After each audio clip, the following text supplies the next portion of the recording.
I built a $100,000 a month program without having to debase myself, without running ads, without having to record cringe Instagram reels that I didn't want to. And it was because I added consequences all the way. I think that if you run a coaching program, you sell consulting in any way, adding consequences is a 4 or 5 minute fix that you can add to your business that frankly is going to make you a lot more money. So I'm going to explain my thesis on why in this video. I've got a presentation that I'm going to walk you through. It's going to be short. And in the end, hopefully you'll have one key takeaway that you can take into making more money for your business. So getting to $100,000 a month when I used to be a $250 a month VA in Guatemala, the single most powerful concept I learned that allowed me to not have to do, the ads, the cringe stuff, is that people don't move if you don't give them a reason to. So a great example of this is something like Black Friday. Nothing happens, even though it's the same price for the full year. I mean, that's what's going on nowadays. But when Black Friday comes, people go crazy. So, like, why does this work? Like, why do people become animals when it comes to Black Friday? And why does purchasing go high, like so high? And in my opinion, I think it's consequences. I think it's that they know that something is going away. They know that if they don't act now, something else might happen in the future. So this is why, for example, losing $100 is a stronger feeling than gaining $100 because we don't like losing things. So when you add consequences to a sales message, to an offer, you have to do all the usual things. Like you have to have a good offer, you have to put yourself out there, you must have volume. But adding consequences is just one small tweak that I believe adds a very strong message to whatever you say, which is something I love that everybody inside of my world knows, which is things go away here. Therefore, move. Therefore, buy. Therefore, move on to the next stage. Because if you want someone who will stay with you and always help you, if you never move, then that's not me. And I think that's something you want your audience to understand. This makes people respect you more, buy faster, and it simply makes you a lot more money. So, a good example of this is Starbucks' sales. So, you will see that near the end of the year, every year it gets a spike consistently. And this is a spike of white girls and a lot of my friends, which are dudes, which is the pumpkin spice latte, right? People love buying the pumpkin spice latte and it just spikes, but then it goes down. But why does it spike? Why does it go up in the first place? It's because you know that you can only get it near October, near fall. You can't get a pumpkin spice latte on January, right?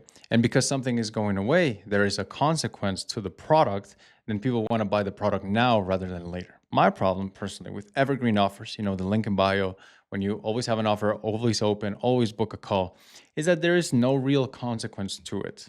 People tell themselves they'll sign up. Maybe you've done it yourself. You see a link in bio, you see a pretty good offer, something that might benefit you. And you tell yourself what other people also tell themselves, which is they'll sign up tomorrow, next week, later, or when they have the bandwidth, right? They love saying that when I have the bandwidth, when I have more space. But that kind of creates a catch-22 because people don't buy because they don't have the bandwidth, but they never have the bandwidth because you can't help them in the first place. It's kind of like with money. They say, I'll buy it when I can afford it, but they can never afford it because they never get your help. So like what gives? In my opinion, the best thing you can do in that game is to just not play it and say, okay, don't buy it, fine, but I'm taking it down. I'm taking it away. And I believe that I've seen that makes people buy it more and want it more.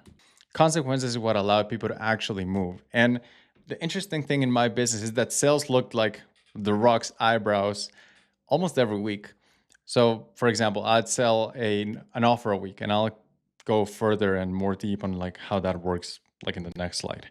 But I would sell that offer, and then near when I was taking it down, it always went up. Like a lot of people just bought at crunch time. That's just what they did. And usually that happens to people who run lunch models. For example, they have a launch, it spikes.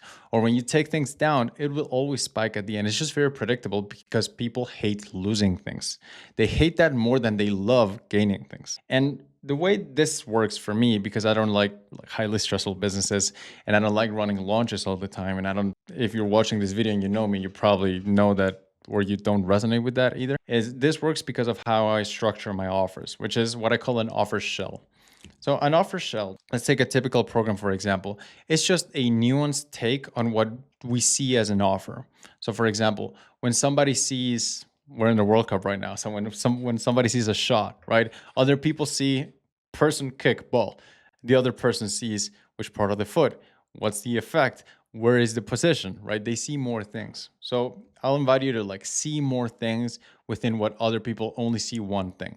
So let's say a program. To other people, that is only a program. For you, I would like you to see it as more steps. So for example, what does a program include? What is it made of? So for example, there's a course in the middle, generally, and maybe there's a community on top, right? So it's not just one thing, just one program. It's actually two components. And then maybe you add group calls, and then maybe you add DMs, and maybe you add one-on-one calls. And so, yes, it is a program, but it's made up of 5 things.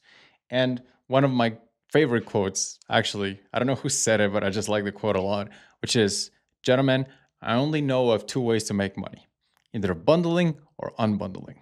So if we take your program, which is already by definition bundled, and we unbundled it, we can find many multiple products inside of it.